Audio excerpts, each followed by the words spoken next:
Good morning, good morning, good morning, good afternoon, good evening. Alright, kaibigan, kung saan ka mang sulok sa mundo. Good morning, good afternoon sa iyo, kaibigan. Be grateful of the day. Alright, welcome to the Parking University, Kalsada University, Park University, kaibigan. Dito tayo magsasabog, mag-share tayo ng positivity, kaibigan. Alright, yung topic natin ngayon, kaibigan, itong Kidlin's Law. K-I-D-L-I-N. Okay, Kidlin's Law. Ano itong Kidlin's Law?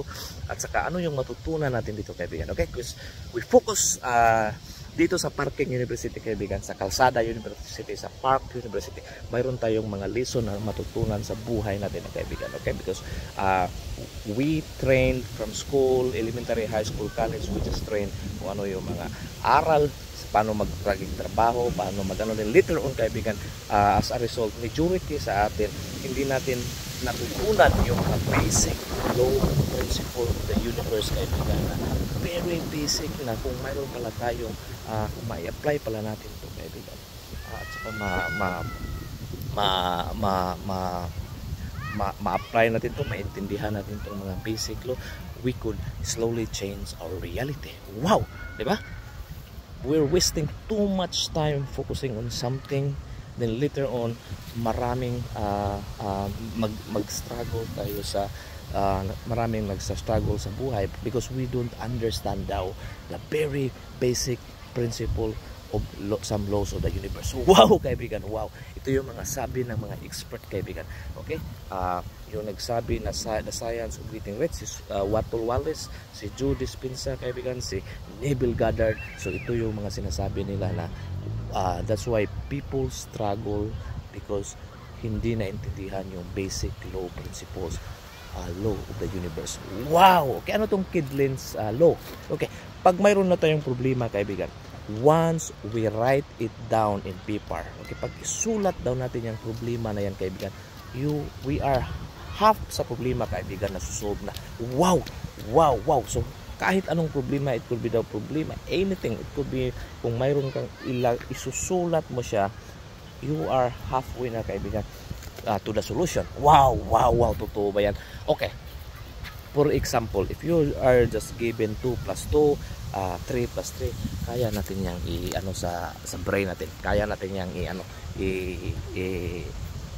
i-answer. Pero pag once the problem is a bit complicated na, kaibigan. For example, ano ka sa mga problem sa algebra, mathematics, pag mahaba na siya, pag hindi mo siya isulat, kaibigan, let's say it's very difficult to solve, okay? Or hindi mo talaga masusolve. You can still solve that pag isulat mo yung problema mo, kaibigan. Okay? Once kasi isulat mo, energy, kaibigan, yung frequency mo, magta-transmit sa ballpen yan, kung anong problema mo, papunta sa brain mo, kaibigan. At saka, once kasi nakalapag na yan, you can start to think, kaibigan. So, wow! O, diba? So, kung ma-apply natin dito sa real life natin. For example, mayroon tayong mga goals or anything na gusto natin sa buhay. Kasi pag ilagay lang natin yan sa brain natin, kaibigan, yung brain daw natin, kaibigan, is a very smart, but it's a very bad storage to, kaibigan. Kasi kung mayroon kang idea or anything na malagay mo dyan at saka hindi mo masulat, makalimutan mo, kaibigan. Wow! Okay, so mayroong magandang istorya din, kaibigan, na isang Australian to siya, babae, bata pa, I think nagsulat siya ng idea, but mayroon siyang idea na isulat na pikir yata but I think after 10 years or 20 years, nakita niya yung notebook niya, kaibigan. Pagtingin niya sa notebook, inopen niya, binalikan niya yung mga ideas niya. Mayroon siyang idea niyo na doon na nilagay na maggawa siya ng mga cake at saka bakery. After many years, 10 years, 20 years, after doon, in-implement niya, kaibigan, yung idea na nakasulat doon, kaibigan, and she become a very successful owner sa bakery at sa mga cake. So wow! So parang ganun na yung, kaibigan. So yung brain natin is very smart, but bad storage to, kaibigan. Kasi anything, minsan kasi madaling araw o isang sigla, lang, kaibigan, mayroon tayong idea na maiisip. Okay, it could be a million idea, billion idea, at saka kung hindi natin to siya masulat, ilagay lang natin to sa memory natin, madidistract tayo at saka posible na mawawala yung problema na yung idea na yun. Wow! So ganun ka powerful tong journaling at saka pagsusulat daw, kaibigan. Wow, di ba? So imagine kung mayroon tayong It could be a problem sa business, trabaho, o anything na problem kung gusto kang or mayroon kang idea na gustong isulat. Kasi kung isulat natin yung kaibigan, imaginein mo, looking that paper, di ba? Kung mayroong problem na tingnan mo sa papel at saka mag-analyze ka through titingnan mo sa paper, parang mas magandang mag-isip. Okay? Tingnan mo yung mag-exam ka sa anything na exam na magbabasa ka sa problem through paper. Medyo yung brain mo madaling maka-analyze kaysa yung tao lang na magsasabi sa problem through ano lang, sabihin niya lang, makinig ka lang. So mas maganda, mas madaling ma-solve yung problema pag nasa papel siya while nakikinig ka lang. Kasi kung nakikinig ka, pwede lang yung after yung sinabi na yun, nakalimutan mo, hindi na-register masyado sa brain mo. But once nakasulat yan, kaibigan, it's permanently andyan na yan. Okay, mas ano pa nga daw yung, kahit daw yung lapis, napaka ano na lapis, okay, kahit hindi masyadong sirang-sira na lapis is still a good ano pa daw yan sa memory natin.